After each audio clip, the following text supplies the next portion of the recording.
Hey fucks, Mad Mike here, and you all know the news by now, so let's just get right to it. Ozzy Osbourne, legendary metal singer, frontman of his own solo act, and Black Sabbath, has passed away at the age of 76. So I wanted to make this video, but at the same time, I didn't want to use his death as a way to karma farm. I didn't want to do this for my own personal gain. I don't want to use this to chase clout or anything. So I've made sure that this video is not monetized at all. Will not be accepting any donations in the comments at all. And let's move forward from there. So Ozzy Osbourne needs to be talked about because he has left such an amazing legacy on music. And I know that I've been vocal about Ozzy's later work. And I know I've been vocal about how he should be ending his career. And those are opinions that I still stand by, even after he has passed. That being said, that doesn't really matter right now because what matters is the legacy he has left behind. And the only way we can talk about this is to go all the way back to the beginning. So it's 1970. We are on the precipice of such a major change in rock music and music in general. We had Led Zeppelin already hitting the scene a couple years before. We had Deep Purple starting to make noise. So even though those two bands were louder and harder than anything else that was out at the time, there was still a bit of a void. They weren't quite as dark or as macabre or as sinister as what we know now to be heavy metal. And then Friday, February 13th, 1970, that all changed. That is when, of course, as you all know, Black Sabbath's debut, which is right behind me right there, was released. And on that album was such heavy, sinister, dark, and loud music. And there was such dynamic and interesting musicianship from every single member.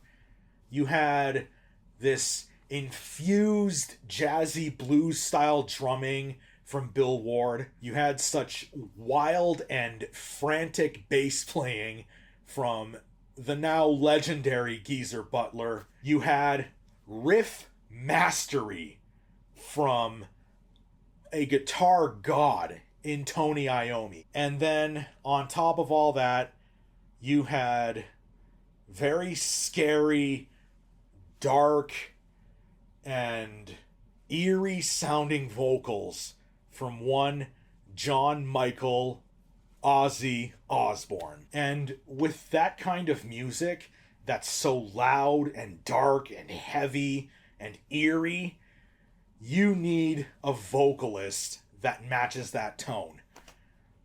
And you had that in Ozzy. And people talk about, how Black Sabbath invented heavy metal. That's, well, without any debate right there. But the thing that's not talked about there is how Ozzy Osbourne pretty much invented how to be a metal frontman. He was loud. He was obnoxious. He was over the top.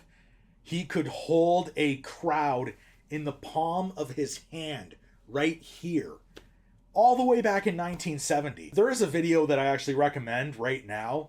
Type in on YouTube, Black Sabbath live Paris 1970, and you will see what I mean when you watch that video, because he is an absolute maniac on that stage. And he set the standard of how to be a metal frontman. And Rob Halford, Lemmy Kilmister, Bruce Dickinson, James Hetfield, Tom Araya, Dave Mustaine, Chuck Schuldiner, George Fisher, Chris Barnes, all of them owe a debt to Ozzy because they all, as metal frontmen, followed in his footsteps. we're talking about a guy who set such an amazing standard for how to be a metal singer. We're talking about a guy who had such an amazing eye for talent and knew how to surround himself with the best people that could help his career. I mean, let's talk about Black Sabbath. He joined up with the greatest riff master of all time, one of the greatest drummers of all time, one of the greatest bass players of all time, and he knew exactly how to fit in that band. And then let's move on to his solo career. He knew how to surround himself with the best people to help his career even then.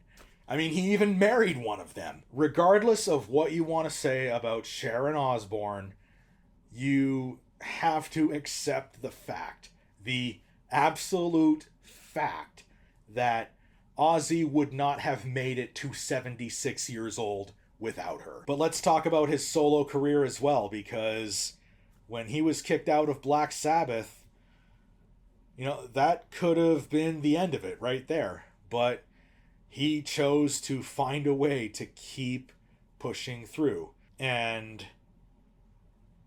at the time, a lot of musicians in bands would break away from the bands they were in and try a solo career, and it would completely fall flat on its face. That was not the case with Ozzy. As you can see with the CD right behind me there, that is Ozzy's solo debut, Blizzard of Oz. And that turned out to be one of the most popular metal albums of all time, one of the greatest metal albums of all time, and still has such amazing impact to this day. And with that album, he proved to himself and to everybody else that he could make it on his own. And we're talking about how he knew how to surround himself with such amazing talent. I mean, look at his solo career. Randy Rhoads, Robert Trujillo, Zakk Wylde. Unbelievable musicians that he surrounded himself with that entire time. And his eye for talent didn't stop there. He also brought on tour with him such amazing artists. Case in point, Metallica. In 1986, on Ozzy's Ultimate Sin tour, he brought Metallica, which had just released Master of Puppets at the time, on tour with him. And from then on, Metallica went from this niche little metal band to the worldwide juggernaut that they are. And that is such an amazing quality for a human being, let alone the greatest metal frontman of all time. He did not climb that ladder and then take that ladder with him. He left that ladder right there, and he was pointing down saying, hey guys, come on up, let's have some fucking drinks. The music industry, the entertainment industry as a whole is full of so many fucking snakes. You know it, I know it, and it's very rare that there are human beings in that industry who actually want to help others come up to their level. I don't think people realize just how much of a rarity Ozzy Osbourne was. Because it's like he was a huge success, and he deserved that, but it seemed like he always used that success to help others get to where he was. And I think Ozzy's, so to say, metal philanthropy needs to be talked about more, because that type of personality is so rare in the entertainment industry. And speaking in terms of impact, the unfortunate thing is that myself and many of the people watching this video were not alive back then.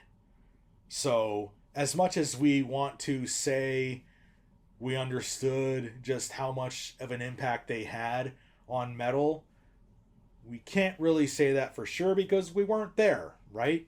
Thankfully, I know someone who was there at the time, and I wanted to bring him onto this video because he can give myself and all of you a first-hand account on the impact that Ozzy and Black Sabbath had. So, without further ado, I'd like to welcome my father, Mad Mike Sr. When I heard Black Sabbath for the first time, it was a musical experience that I've never had. Being used to the rock and roll scene with my older brothers, listening to bands like the Beatles, Dave Clark 5, all this stuff was being played in the house. It took a while before I did finally buy my first Black Sabbath album, but I was listening to it via AM radio. It was very different to hear music, and at that time it was just considered heavy rock. We never really thought of the words heavy metal, and I caught on to the music real quick. To me, it was something different than what my friends at the time were listening to. Things like Donny Osmond, the Jackson 5, the Beatles, Rolling Stones. It was all great music, but this was something that when I heard it, I said, this is me. I'm sure there's going to be tons of comments saying just how much my dad sounds like me. And back for some final words now. All I want to say now is I know there's a lot of people out there that are grieving. I know there's a lot of people out there that are very sad and depressed that Ozzy's gone, and that's totally valid. But I want to say right now, as a fan of his music, as a fan of Black Sabbath, as a fan of metal in general, just how lucky I feel right now.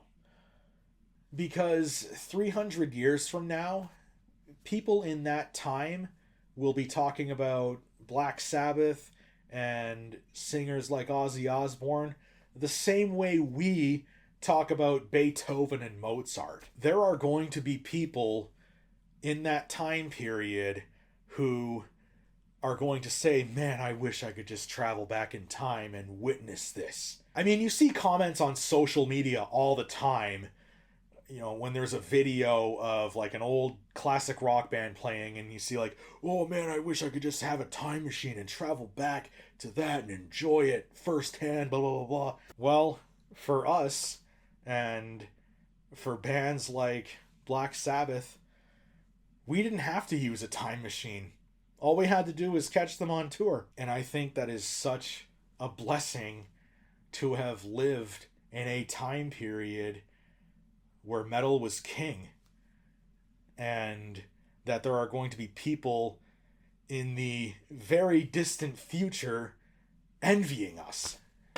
I think that is so fucking cool. So I guess I just want to end it with that and say, Ozzy Osbourne, wherever you are, thank you for everything. Truly. Thank you for the beautiful music you put out. Thank you for giving us your voice for over half a century. And thank you for leaving such a mark in history that gave us so many amazing memories. And you will never be forgotten.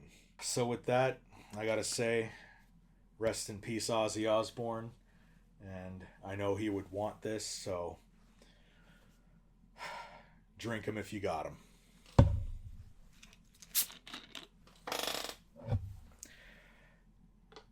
I don't drink alcohol right now. As you can see, it's Diet Pepsi, but I know he would want me to toast to him, so that's exactly what I'm doing.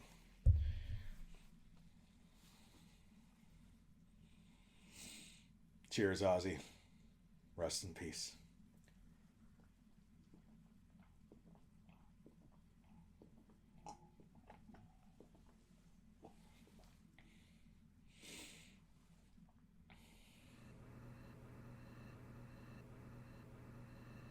If Ozzy's ghost showed up right in front of you right now, what would you say to him? I would say to him, thanks for the memories. Thanks for all the songs. To Ozzy and his family, you know, yes, Ozzy, rest in peace. And you were loved by a lot of people.